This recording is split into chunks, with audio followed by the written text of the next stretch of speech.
Greetings, greetings, greetings. Welcome to week 10. Hey, gents, we're almost done. We're almost done. It's been an interesting semester to say the least, but we're almost at the end.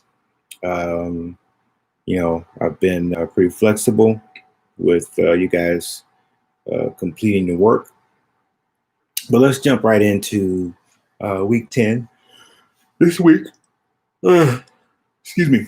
This week, you guys are going to have two modules. Chapter 12 and chapter 13. And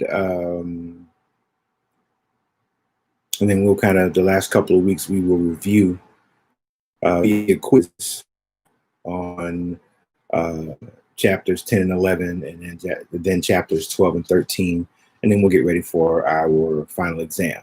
All right, that's enough for announcements. So let's jump into chapter 12 and 13. So chapter 12, we talk about on-field assessment. And so on-field and emergency care. And that's one of the things that makes an athletic trainer very unique in the healthcare world is the on-field assessment. So on-field assessment, emergency care is very unique to the athletic trainer because, other healthcare professions aren't trained it unless they are EMTs or paramedics. So the athletic trainer has the advantage of being trained in these emergency healthcare,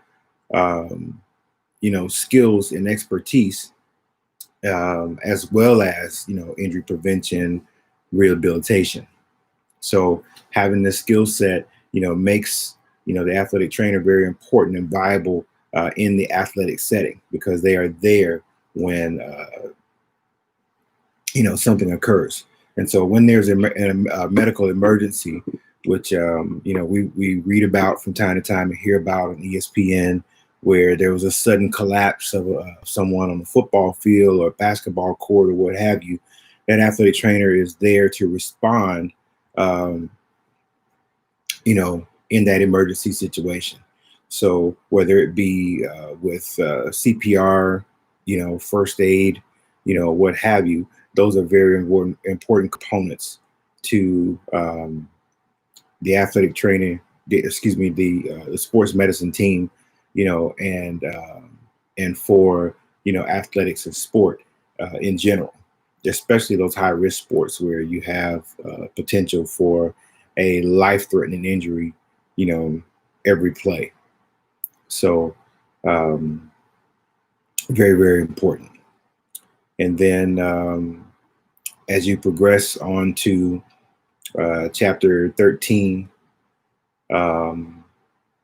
you'll talk a little bit more about off-field, care and what that looks like in the athletic training clinic.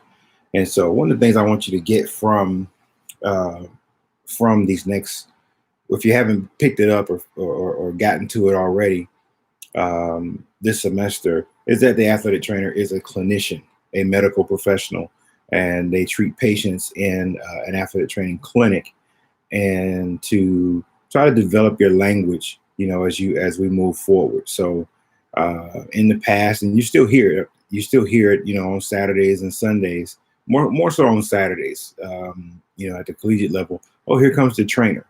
And so athletic trainers do not like that term because, trainer is very vague, and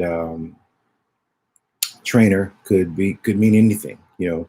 My horse trainer, is this person a personal trainer or what have you? So distinguishing the profession, by adding athletic to it, will give people the background, because once they search athletic trainer, then they will understand that, hey, you'll get the definition that I just gave you, that allied healthcare professional that does injury prevention, rehabilitation, organization and administration, emergency medical care, et cetera, et cetera. And so you'll see all those things. So with regard to, off-field care, off-field care for an athletic trainer is very much so like um, like any other clinician. So, like a physical therapist in that sense. So you are gathering um, information, with history, observation, palpation, special tests on that individual patient, and then also developing a plan for that patient, after you've done an evaluation. So whether it be for that patient to see a physician, or whether it's for you to go ahead and initiate, um, some additional follow-up care, or what you, then um, that's where you would go with that. So an athletic trainer is extremely capable of, referring, individual patients, for diagnostic tests such as, x-rays, or just suggesting that they see a physician, and speaking with the physician, and ordering, you know, diagnostic tests such as x-rays or MRIs, based on what they've seen in their observation.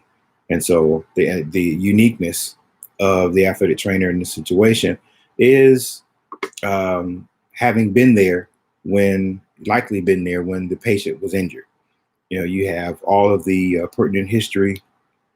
You've done a a sound evaluation, and you've applied, best evidence in making your decision, whether it be to, start rehabilitation, whether it be to refer to a physician for um, uh, further evaluation, or to refer to a physical therapist, or what have you, whatever the case may be. So this week you have two more modules, chapter 12 and chapter 13, and you have until Sunday to complete it. And as I mentioned last week, I've opened up all modules until Sunday. So all modules that you've missed up to this point, you can complete them until Sunday. After Sunday, I will not accept any additional late work because you've had ample time. And those who have asked, I don't have anything from student services saying that that you were unable to complete the work. So, I've granted, all the grace that I'm going to grant for this semester in this course. There are over 40 of you in this course. And, and I've, bent over backwards to make sure that you get the material and that you have ample opportunity to complete it. All right. So, I really wish I had you guys in class. There was another class project that I would normally do that we can't do, or we can do it in this setting. However, judging on what the response that I've gotten thus far, with how everyone completes assignments on time, I just ruled not in favor of doing that particular assignment. So, but nonetheless, we will finish strong this semester, and you guys will finish up all your work, and everybody will be happy and have happy holidays, a long holiday. All right. Have a great week.